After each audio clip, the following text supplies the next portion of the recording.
Trump इस जंग को मुसलसल आगे बढ़ा रहे हैं, जबकि इस जंग के हवाले से अब ना सिर्फ अमेरिका के अंदर सदर ट्रंप पर तनकीद में इजाफा हो रहा है, बल्कि उनकी अपनी इंतजामिया के कई अरकान भी जंग को तूल देने के हक में नहीं हैं।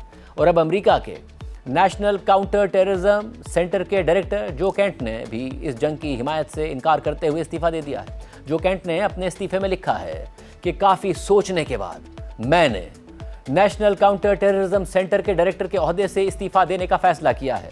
अपने ज़मीर के मुताबिक मैं ईरान के खिलाफ जारी जंग की हिमायत नहीं कर सकता। ईरान हमारे मुल्क के लिए कोई फौरी खतरा नहीं था और ये वाज़ेह है कि हमने ये जंग इसराइल और उसकी ताकतवर अमरीकी लॉबी के दबाव में शुरू की।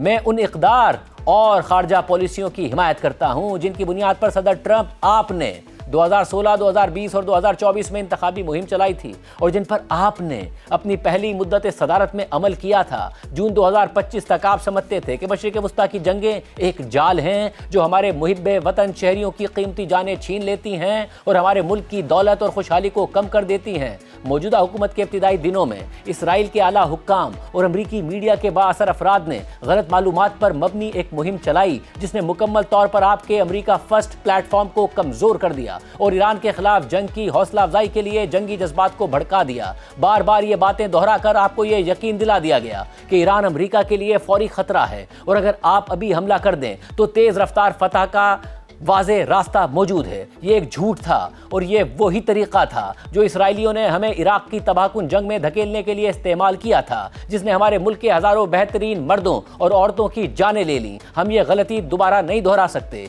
एक ऐसे साबिक़ा फ़ौजी के तौर पर जिसने 11 मरतबा जंगी कार्रवाइयों में हिस्सा लिया और एक गोल्ड स्टार शौहर के तौर पर जिसने अपनी प्यारी बीवी को एक ऐसी जंग में खो दिया जो इसराइल ने छेड़ी थी, मैं इस बात की हिमायत नहीं कर सकता कि अगली नस्ल को ऐसी जंग में लड़ने और मरने के लिए भेजा जाए जो ना अमरीकी आवाम के लिए कोई फ़ायदा रखती हो और ना ही अमरीकी जानों के ज़िया को दुरुस्त साबित करती हो। मैं दुआ करता हूँ कि आप इस बात पर गौर करें कि हम ईरान में क्या कर रहे हैं और किसके लिए कर रहे हैं। अब जुर्रतमंदाना इक़दाम का वक्त है। आप रास्ता बदल सकते हैं और हमारे मुल्क के लिए एक नया रास्ता तय कर सकते हैं, या फिर आप हमें मज़ीद ज़वाल और इंतशार की तरफ जाने दे सकते हैं। फ़ैसले की ताकत आपके हाथ में है।